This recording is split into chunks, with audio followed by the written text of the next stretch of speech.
My name is Peter Klein. Thank you very much for tuning in today. The instant maybe isn't as on the ball on this one necessarily as in other instant reactions we've done. So here's the plan for today. First of all, if you're tuning in, thank you. I do a regular podcast called Couch Potato Diary. This week is a little bit different. I am kind of all over the place.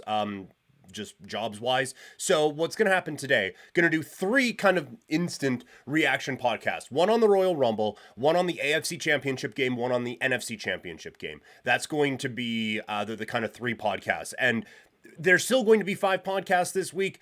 It's just 3 of them are today. That just makes life a whole lot easier for me. So, but this one is going to be all focused on the WWE Royal Rumble as we go down match by match, which will be easy because there was only 4 of them, and break down what I thought. If you have any thoughts on this, you can find me on social media, Twitter, Instagram, and TikTok. I'm at Primetime Klein, twitch.tv/primetimepk, and you can email the show, couchpotatodiary@yahoo.com. If you're watching this on YouTube, thank you, and leave a like, and also subscribe. If you are listening in podcast form, remember to subscribe there and leave a review. And all right, let's get right into it. So we will begin where they began, with the Royal Rumble match on the women's side. And this one, it just felt like everyone was just a touch off. Like, even there's a couple times they're going to throw into the corner and it was like, okay, now we're going to go. Like, it just, the timing of everything just felt a little bit off in this one. And there was a lot of cool things that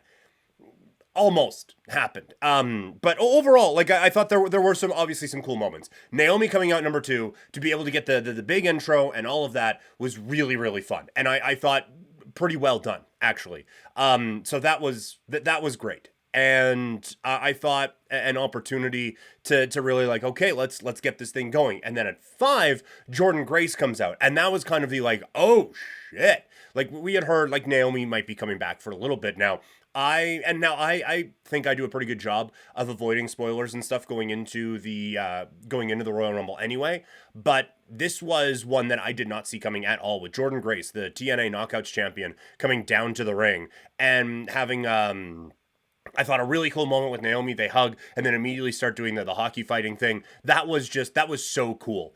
I think the issue is that set you up for the rest of the evening where it's like, oh shit, this is going to be surprise, surprise, surprise, surprise, surprise. And then after that, kind of wasn't. You know, like, you get a couple NXT, Tiffany Stratton, Roxanne Perez. There wasn't a reliance on legends in this bout, which is fine.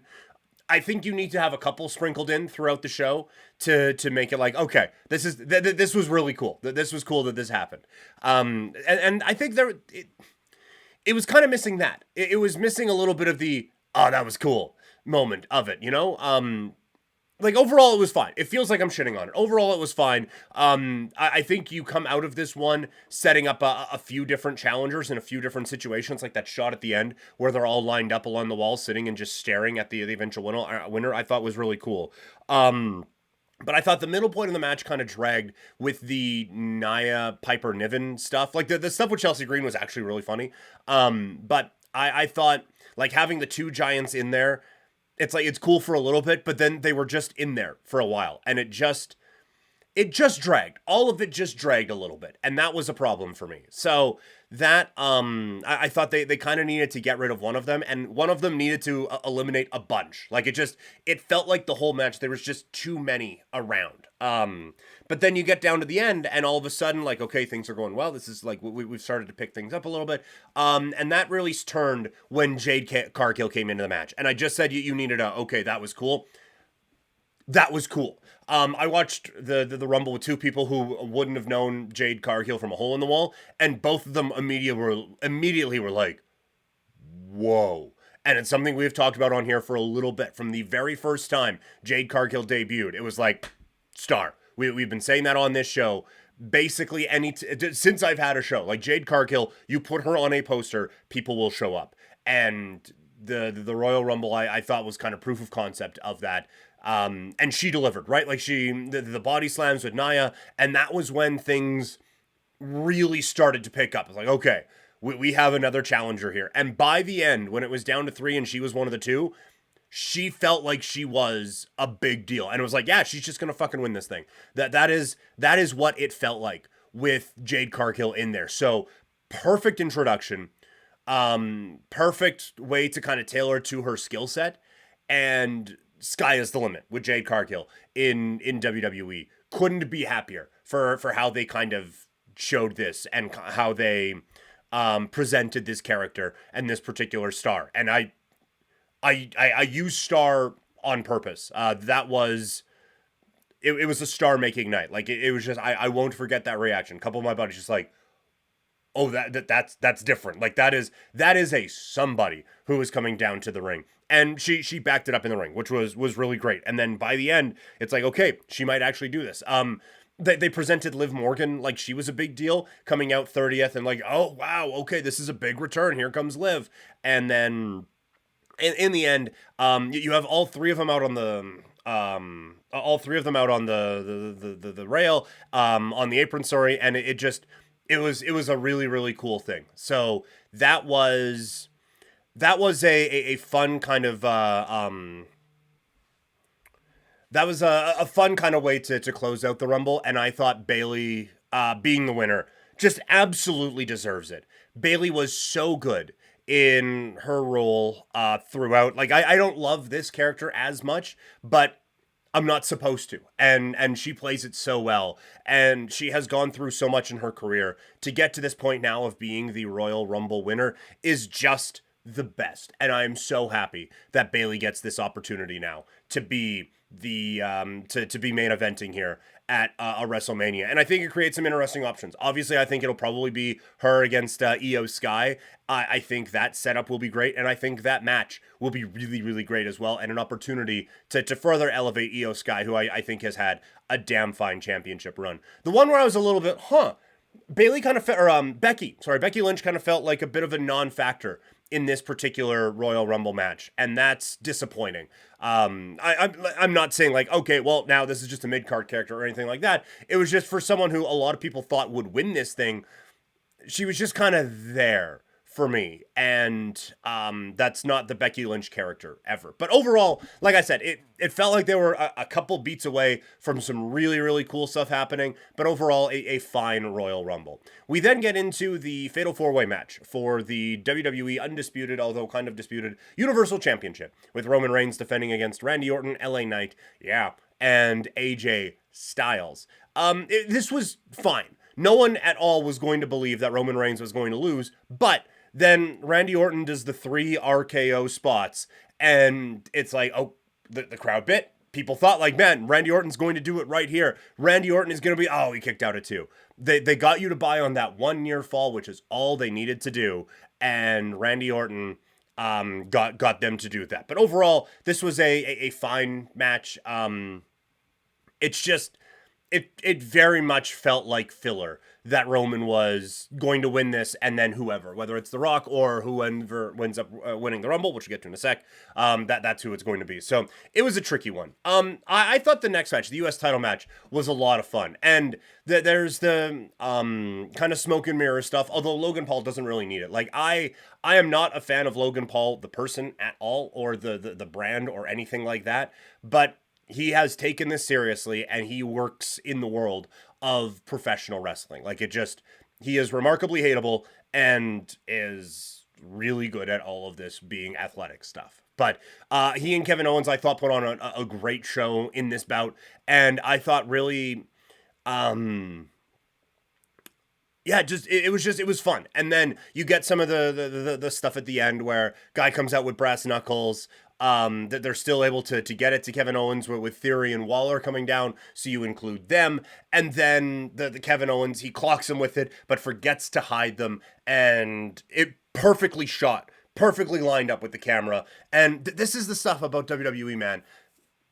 At a movie, or on a movie set, they would have taken hours okay, we're going to line this up perfectly, get the light, whatever. WWE is doing it on the fly, and to be able to do that was awesome. Great work. Great work there. And Kevin Owens gets disqualified, so Logan Paul lives to fight another day as United States champion, as the dastardly heel. Gets his comeuppance, but gets to leave with the championship, so it doesn't really feel too satisfying. I thought it was fine. Some people complaining about it online. There are going to be people who complain about every non-pinfall or submission finish. I thought this was a really good use of a disqualification finish in this bout. And then we get to the men's Royal Rumble. And this one also, it just felt a little underwhelming. You know, like you didn't have any of the big... You have Andrade, which was cool, right? But like Carmelo and Braun Breaker coming up for as NXT call-ups, it's fine, but we don't feel about them the same way we felt like when Adam Cole came up from NXT for the Royal Rumble. It's like, man, Adam Cole, baby, is in the Royal Rumble. How cool is this? You know, like you didn't get that feeling. It was just like, oh, these guys are maybe going to get called up soon. So that's cool. That's basically what it felt like. So this one, I thought could have used a legend or two popping into this match to just kind of give it a bit of life in some spots. Because you got to 20 and I was like, oh, this is kind of almost over, hey? And that was a bit too much. But it's always like, people will always talk themselves into it, right? Like, man, MJF's not on the AW roster. Is MJF going to come out? The Rock. Are we going to see The Rock? And I bid on it too a little bit this year with The Rock and with MJF. You kind of figured Okada, we talked about this in the preview, Okada probably wasn't going to be there, although the way the messaging was set around the Korakuen Hall dates was really weird, and it kind of felt like a, hey, you guys weren't supposed to say that this was his last match, this was supposed to be a surprise kind of thing. So it kind of felt like maybe something was being set up there, but you can talk yourself into it, because there's 30 different guys coming out, and every so often there's an AJ Styles. Ever so often there's like, oh wow, Booker T's back. Oh, Kevin Nash is back. Look at this. This is great. Every now and then you get those where it's like, this is sweet. This is really cool. And so you can talk yourself into it. And then 30 comes in and Sami Zayn and it's, oh, I was kind of expecting a, if you smell, you know, you talk yourself into it at the Royal Rumble. But, it makes for setting yourself up for disappointment a fair amount. Andrade being back is pretty cool. I'm excited to see where he kind of fits in everything. I don't really know what the exact fit is at the moment, but I'm excited to see where he goes. Pat McAfee coming in, that was pretty funny. Like the Omos and Braun Breaker, like, no, I'm just gonna go. That was great. I am so done with Omos. He comes back for the Royal Rumble. It's, oh man, this guy could be the old boy. And it just like, it's easy to hide him in that. So it's like, maybe he's gotten a little bit better. And look, like I even thought like Omos against Brock Lesnar was fine. And it made you think like, maybe there is something to this guy. But then he's just gone for forever. And then he comes back around this time and it's, oh my gosh, Omos is back for the Royal Rumble. And it's the same thing over and over and over and over and over again.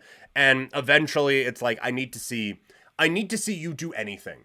And so to have a big chunk of this match centered around Omos kind of made it feel a little bit underwhelming. Other thoughts here. Oh, yes. Braun Breaker. Braun Breaker felt like a big deal right away. Like I said, him coming in as the surprise was a little bit like, huh. Okay.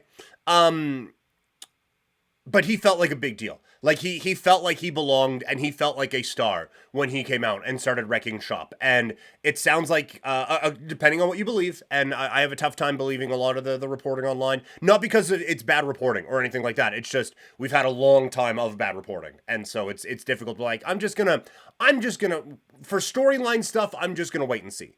But it sounds like maybe we're gonna see Braun against the Judgment Day. I love that as an opening for him. I said before, he is ready to be called up. So I'm happy. And he felt like a bit of a star there. And so we're whittling it down, and then we get down to the two. And it's Cody against Punk, and for the second year in a row, the final two delivers. Last year it was Cody against Gunther. This year it wasn't as good, but the intrigue was more. Last year, it was about making people believe that Gunther was going to be the winner. This year, you didn't know who it was going to be, so you didn't have to make people believe that at all. And in the end, it ends up being Cody for the second year in a row, and there's no Rock involvement, so it feels like there is a straight shot of Cody taking on Roman Reigns at WrestleMania. We'll see what happens between now and then, but it feels like it's opened up for that. On the CM Punk side, I came away from this a little underwhelmed. This is another time where he's been away for a little bit and come back. And look, he's in better physical condition than I am, but I'm not putting myself on TV.